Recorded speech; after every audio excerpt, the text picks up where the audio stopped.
Hermanos, hoy estamos celebrando un varón apostólico, San Justino, también llamado de los padres apologetas, la era subapostólica, el siglo II. San Justino muere mártir en el año 165. Nace en Nablus, Palestina, y se dedica a la filosofía pagana. Es un gran filósofo, por él conocemos muchas de las costumbres, de las liturgias de ese año 100 de la era cristiana. Escribe las famosas dos apologías y después el diálogo con Trifón, donde nos enseña también su camino de conversión. Un anciano, ahí en la época antigua, se ve que la playa era un lugar para meditación, para encontrarse con Dios, y tenían iluminaciones o naturales, o si quieren ustedes sobrenaturales, y Justino también en la playa se encuentra con un anciano y le expresa su deseo de creer, y el anciano le dice: reza mucho, porque no solo con el esfuerzo del entendimiento, no solo con la inteligencia, uno fundamentalmente cree con el diálogo y con la oración. Y eso le ayuda a Justino también a ir encontrando, descubriendo el cristianismo. Se asienta en Roma, tiene una escuela importante, buscando la verdad y enseñando la fe de Cristo, por la cual finalmente la abraza de tal modo que también generosamente en el martirio ofrece su vida por la verdad. Apologeta, un padre apologeta, defensor de la fe, donde explicó el cristianismo también desde una visión judía culta, en este librito que lo vuelvo a citar, El diálogo con Trifón. La palabra de Dios de hoy también tiene un aspecto bastante práctico, que es nuestra relación cotidiana con la realidad, y por otro lado también la orientación teológica de la soteriología, de la salvación. No nos olvidemos que el mundo oriental termina siendo monista, es decir, que ve toda la realidad sociopolítica, religiosa con los mismos anteojos, por decirlo de alguna forma. Vemos que no se separa a veces las decisiones políticas de las religiosas. Muy claro lo tenemos sobre todo con la gente del Islam, pero también todo el Oriente es así.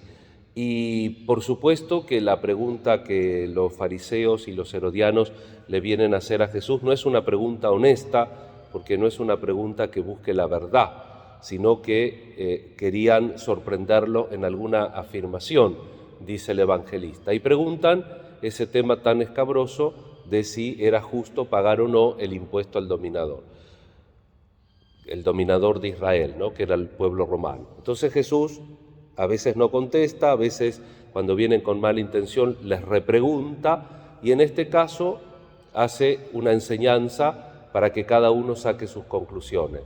Dar al César lo que es del César y a Dios lo que es de Dios, a partir de esa moneda romana que en la época de Jesús tenía la efigie del César. No mezclar. Muchas veces también en el cristianismo se pensó que la salvación viene por las soluciones socioeconómicas. Por supuesto que el verdadero cristiano, como nos enseña la doctrina de la Iglesia antes y después de la Gaudium et Spes, está llamado a poner la justicia. Una persona que se desliga y que no vive en carne propia la justicia, evidentemente que no es un buen cristiano, pero son, digamos así, carriles distintos. La fe no depende del éxito de una política o de una economía, sino que la fe depende de un corazón que se abre a Dios. Un poquito el consejo que el Señor le dio a Justino en la playa, el corazón